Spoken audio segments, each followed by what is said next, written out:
কাঁচরাপাড়ার শর্মানিয়ার কথা প্রায় অনেক দিন ধরেই শুনছি, তাই গতকাল চলে গেছিলাম শর্মানিয়াতে শর্মা ট্রাই করতে। দোকানের নাম শর্মানিয়া হলো, এখানে কিন্তু শর্মা ছাড়া আরো অনেক রকমের বিভিন্ন আইটেম পাওয়া যায়। সেখান থেকে আমরা দুটো আইটেম অর্ডার করেছিলাম। ফার্স্টে নিয়েছিলাম ক্লাসিক চিকেন শর্মা, যার প্রাইস ছিল 110 টাকা, আর নিয়েছিলাম হানি বাটার ওয়াফেল, যার প্রাইস ছিল 100 টাকা। সত্যি কথা বলতে শর্মাটা খেতে মোটামুটি ছিল, একবার খেলে যে এর স্বাদ ভোলা যাবে না এমনটাও নয়, আবার খুব যে একটা খারাপ এমনটা বলেও ভুল হবে। আমার কাছে শর্মাটা অ্যাভারেজ লেগেছে। এখানে কিন্তু আরো বিভিন্ন রকমের শর্মা রয়েছে, হতে পারে ওগুলোর টেস্ট আরো বেটার, বাট আমি যেটা টেস্ট করেছি সেটা রিভিউই তোমাদের সাথে কিন্তু আমি শেয়ার করলাম। নেক্সট ছিল ওয়াফেলস। ওয়াফেলস এর টেস্টটা কিন্তু একদম ব্যালেন্সে ছিল, আর এটা খেতেও কিন্তু বেশ ভালো লেগেছে।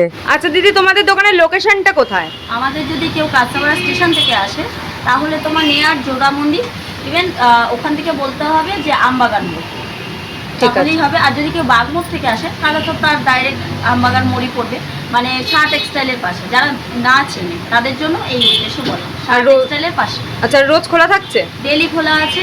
টাইমটা কি আছে? আমাদের টাইম হচ্ছে 5:30 থেকে ভোর 4টে অবধি। আমাদের অনলাইনও হয়, জোম্যাটো, যে যেখান থেকে অর্ডার করতে। লাস্ট তোমাদের মানে কাঁচরাপাড়া টু নয়াটির মধ্যে অর্ডার দাও। তোমরা কারা কারা শর্মা নিয়ে শর্মা ট্রাই করেছো আর তোমাদের কেমন লেগেছে অবশ্যই আমাকে কমেন্টে জানিও। আর যারা নেক্সট টাইম গিয়ে ট্রাই করবে তারাও কিন্তু আমাকে কমেন্টে জানিও। আর ভিডিওটা ভালো লাগলে অবশ্যই লাইক কমেন্ট শেয়ার করে দিও। Bye bye.